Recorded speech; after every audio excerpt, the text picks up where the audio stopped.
Update vlog po tayo for today. So, via pet lovers. So, yung mga pusa po namin, kahit mga stray cats lang po sila, ay palagi po kaming nagpapakain ng mga cat foods na kung saan ang kilo po nito ay mahigit din 100. Kulang-kulang 150.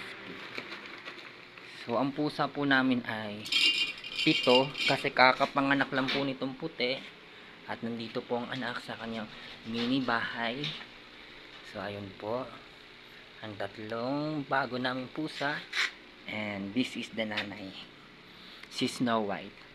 Snow White! Shout out sa ating mga followers! So, cat food po lagi ang kanilang kinakain. Kasi po, maselan po yung aming mga pusa. Galing pa ho sila sa Pasig. Tapos lumipat kami dito sa Batangas. Dinala pa rin ho namin. Hindi namin kayang iwanan kasi napamahal na po sa amin. Kaya shout out sa mga tao dyan na mahilig mag-alaga din ng pusa. Thank you guys.